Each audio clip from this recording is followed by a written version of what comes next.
I like Chick-fil-A. You probably like Chick-fil-A. The food's decent, the customer service outstanding. But do any of us love Chick-fil-A, or do we just like it in comparison to other fast food places? If you stopped a random group of people and asked them if they preferred a new, authentic family-owned restaurant to open in town, or yet another fast food chain, they will, without fail, tell you they want the family-owned place. They'll say they support small businesses, want a variety of choice, and are sick of all these national chains. But they don't go to the mom and pop places.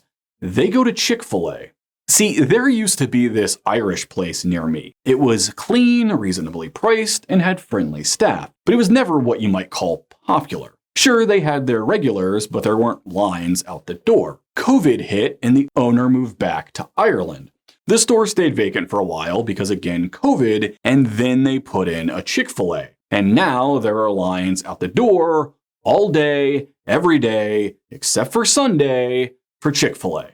And I'm no better. I could go somewhere authentic like Anita's, which last I checked was owned by Anita, but I don't. I go there like once a year for my mom's birthday, and the rest of the time I order Taco Bell like everyone else. As a total aside, I really wish Taco Bell would add a Cheesy Gordita Crunch Supreme to their menu because I have to order it special every time. So I'm actually having to put more effort into ordering the garbage food I know is garbage. So what does this have to do with, well, anything? I think Chick-fil-A might be the Rosetta Stone for understanding where culture is at, and more importantly, where it's headed. From AI art to YouTube, it's Chick-fil-A all the way down. The modern internet, like Taco Bell, is garbage. People have a lot of nostalgia for the 90s internet, but as someone who was there, let me tell you, it sucked. Borderline useless for anything that wasn't instant messenger, email, or potato quality pornography. The internet doesn't really get good till like 2010 to 2013. That's the era that gave us Twitter and Reddit, when YouTube finally allowed videos longer than 10 minutes, and Wikipedia got the respect it deserved. And by 2016, it was all over. There was a really good Reddit post about the decline of Reddit by one of their super users. Might have been Ramses the Pigeon or You F with Ducks, but I can no longer find it. Point being that in the early days, people really put a lot of thought and effort into their Reddit post, and now it's all memes and the same 5 recycled jokes. And it ain't just Reddit. From Twitter to Instagram and YouTube, the internet has devolved into an endless parade of rage bait, memes, and tired jokes we've all witnessed 100 times. We all know about it, we all complain about it. But here's the thing. Someone has to be clicking on all those posts. Someone has to be uploading those garbage rage bait articles from Business Insider that make it to the front page of Reddit every day. In other words, we don't go to the authentic mom and pop posts, we go to Chick-fil-A, even when we claim we want something better. But here's where things get really messed up, because if Chick-fil-A is the only thing people are clicking on, then the entire system pivots to being Chick-fil-A. Let's talk about the Sims video. The Sims video was meant to be my last. I'd been doing the YouTube thing for 2 years, put out 50 videos, and had little to show for it. There were maybe 4 videos in that time I'd call successful, with the rest bombing out at around 150 views and 4 likes. I figured the Sims video could be something of a swan song, to go out with a bang. I'd thought of doing a Sims design retrospective since the earliest days of the channel, largely inspired by folks like Noah Caldwell-Gervais, but put it off because of the sheer amount of work it was going to take. Hundreds of hours of gameplay capture, writing, recording, and editing for a video that like 100 people were going to watch. You probably think this is a story with a happy ending. After all, it now has hundreds of thousands of views, 10,000 likes, and over 1,000 comments. That this was some Final Fantasy Hail Mary situation that saved a dying channel. But you would also be wrong, because that video also bombed. It bombed hard. Over the course of 5 months, the video did maybe 200 views, averaging less than 20 views a day. And then one night I'm watching YouTube and notice this video in the sidebar, one of those 20 to 40 minute things you won't believe about Skyrim or retro game reviewed videos. But the title of the video ended with the phrase full documentary in all caps. Now, why would that be? I'm very familiar with long-form content on YouTube. Things like Noah's already mentioned work or Joseph Anderson's excellent but seemingly abandoned Witcher retrospective, or whatever the Noclip crew is up to. But this video in the sidebar was neither. It wasn't a documentary. It wasn't even a video essay. So why put full documentary into the title? It was clickbait. But it wasn't clickbait for you and me. It was clickbait for the algorithm, for the computer. And I know because I replicated it. See, I had data, months of data, tracking the Sims video's performance. In scientific terms, I had a control, a baseline from which I can measure changes. So at like 1 o'clock in the morning, I open YouTube and make one teeny tiny little itty bitty change. Now, this part is crucial, so focus. Look away from your second screen. That's it. Yep, look at me. I'm the main screen now. I changed nothing about the video. I made no edits. I made no fixes. I didn't change the description or the keywords or the meta tags or anything else. I didn't even change the title. All I did, the only thing that was different, was I added the phrase full documentary in all caps to the end of the title. That's it. Everything else is exactly the same. And of course, the video exploded. That's supposed to be a good thing, right? The video is a success, the channel is monetized. I make a few bucks here and there to pay back for all the equipment I bought, except I didn't make any changes to the video, only the title. Stop and think about that. Think about the implications of that. See, back when I started this channel, I worked really hard to improve the quality of each video. Better scripts, better audio, better editing, and as the quality of each video improved, so did the views, as one would expect. But then somewhere around the Lego should make a war game and world building doesn't matter videos, it all just kind of broke. Even though the quality of the videos continued to improve, the views did not, and even regressed in a few cases. Quality, length, subject matter, none of them had a discernible impact on the video's performance. It was all just random. The only conclusion I, as a creator, could draw was that the videos simply weren't good enough. I just didn't have what it takes. If the videos were better, people would watch them. They would like, comment, and subscribe. But people weren't watching them, so the videos must be crap. But the success of the Sims video actively disproves that notion. The script and the editing and the production values, the pixels on screen, they're all the same. The video that bombed and the video that got 300,000 views in 2 months are the same video. I hesitated making this video because I'm worried it will come across as bitter and petulant, complaining that my videos aren't more popular. But it's not about me at all. How can creators know what an audience wants or improve their channel when the success of a video is entirely random, determined more by the magic words in a title than the content of the video itself? How can we improve our channels when a video's performance is entirely divorced from its content? I'm not complaining about my videos not doing well. I'm complaining that I can't tell what works, and the platform can't either. YouTube wants its ad revenue, and I want to promote my books, but neither of us can do that if the algorithm isn't giving people what they want. The Sims video that failed and the Sims video that succeeded are identical. The audience is identical. What changed is not the video, but YouTube's relationship to that video.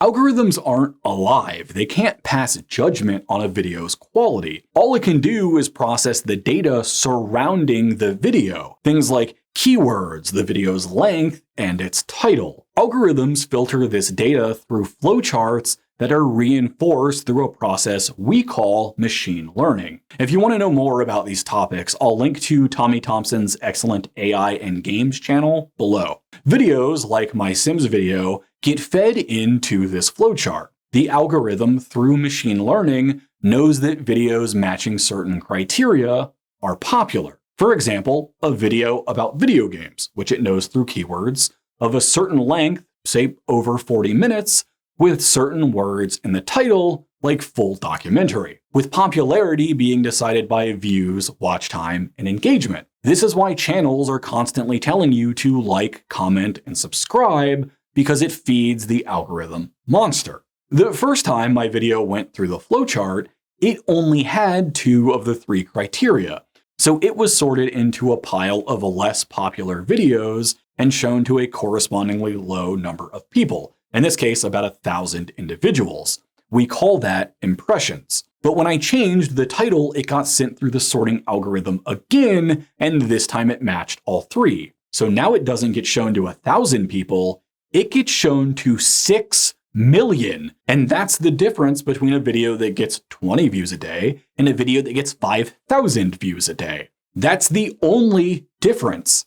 This isn't a system, it's a lottery. Quality of content doesn't matter because the platform has no way of judging that. So why would a creator waste time making their videos better when success or failure is determined by a hidden bit of code? If the platform is a lottery, the only way to win is either get lucky or buy more tickets. Creators are incentivized to make content as quickly and cheaply as possible, with clickbait titles and rage-inducing subjects to drive views and comments, hoping the algorithm catches one of them and propels their channel above the rest. We're fishing with dynamite.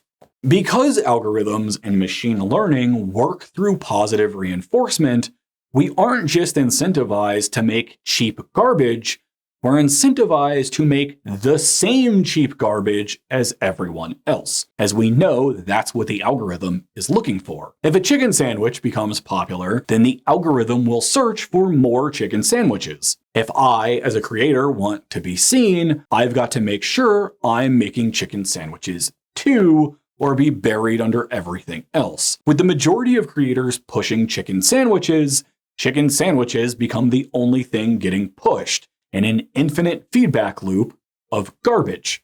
YouTube and the modern internet as a whole created a system that not only rewards garbage, it rewards clones of garbage and the blind chasing of trends without thought to substance or quality, reinforcing what's already popular until everything else is choked out. And the really, really crappy part is I don't think the audience cares.